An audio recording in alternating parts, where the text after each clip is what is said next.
আমাৰ বিভিন্ন সংবাদ মাধ্যমত সাধাৰণতে এটা অভিযোগ উঠা যায় যে আমাৰ পৰিবহণ আৰু ট্ৰেফিকৰ পুলিচসকলে সৰু সৰু অটো ৰিক্সা চালক আদিক ফাইন আদিৰ কাৰণে দিগদাৰি কৰে বা আমনি কৰে, তাৰ ফলত দুখীয়া মানুহখিনিৰ কষ্ট হয়। আজি কেবিনেটত আমি দুটা সিদ্ধান্ত লৈছোঁ যে বাইকৰ আৰোহীক টু হুইলাৰক এক্সেপ্ট হেলমেট আন কোনো কথাত ফাইন কৰিব নোৱাৰিব। অকল হেলমেট নিপিন্ধিলে ফাইন হ'ব, বাকী আৰু কাগজ নাই পত্ৰ নাই এইবিলাকত যিটো ফাইন কৰে সেই ফাইনটো আৰু এতিয়াৰ পৰা নকৰিব। যদি কাৰোবাৰ কাগজ নাই তেতিয়া তেওঁলোকক নটিচ দিব, তেওঁলোকে কাগজ ঠিক কৰিব, কিন্তু ফাইন নলয় গভৰ্ণমেণ্টে। তাৰ এটা SOP ট্ৰেন্সপৰ্ট ডিপাৰ্টমেণ্টে ৰিলিজ কৰিব। দ্বিতীয়তে, অটো ৰিক্সা ৰিক্সা যিকোনো তিনি হুইলাৰ তিনিচকীয়া যুক্ত গাড়ীক 4 বাৰকৈ তেওঁলোকে ৰিপিটেড অপৰাধ নকৰালৈকে তেওঁলোকৰ পৰা কোনো ফাইন নোলোৱাৰ সিদ্ধান্ত লৈছে।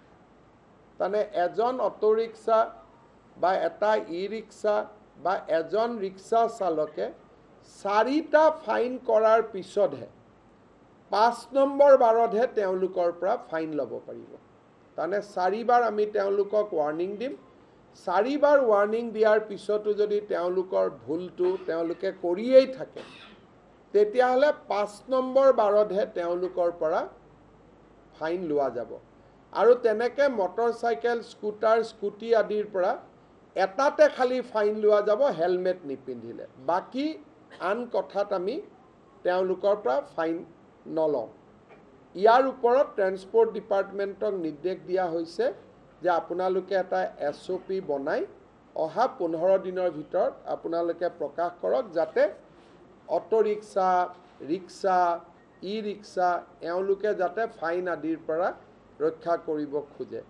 আমি এনে হিচাপ কৰি চাইছিলোঁ যে ইয়াত ফাইনৰ নামত চৰকাৰে যোৱা গোটেই 3 বছৰত 6-7 কোটি টকাও পোৱা নাই। গতিকে 6-7 কোটি টকাৰ কাৰণে আমি মানুহক হুলস্থুল কৰি থকাৰ কোনো অৰ্থ নাই। কিন্তু তেওঁলোকে যদি ভুল কৰি থাকে তেওঁলোকৰ আমি বেলেগ ধৰণৰ আন ব্যৱস্থা ল'ব পাৰিম। টকা লোৱাৰ পৰিৱৰ্তে আন যি এক্টত আছে আন আমি আইনী ব্যৱস্থা ল'ব পাৰিম, কিন্তু ফাইনটো নোলোৱাকৈ বেলেগ ব্যৱস্থাবিলাক আমি ল'ম, ফাইনটোলৈকে আমি নাযাওঁ, যাতে মানুহৰ মাজত ধাৰণা নহয় যে চৰকাৰে বিভিন্ন টকা পইচা এই দুখীয়া মানুহবিলাকৰ পৰা সংগ্ৰহ কৰি আছে। আমি বাইকৰ ক্ষেত্ৰত, গাড়ীৰ ক্ষেত্ৰতো ফাইন হ'বই। যি মটৰচাইকেল চলায়, মটৰচাইকেল চলোৱাক আমি অকল হেলমেটৰ ক্ষেত্ৰত ফাইন কৰিম। ড্ৰিংক এণ্ড ড্ৰাইভ আদি কৰিলে আমি এই কথাটো এতিয়া অনা নাই, কিন্তু আমি বৰ্তমান সিদ্ধান্ত লৈছোঁ যে হেলমেট নিপিন্ধিলে আমি ফাইন কৰিম।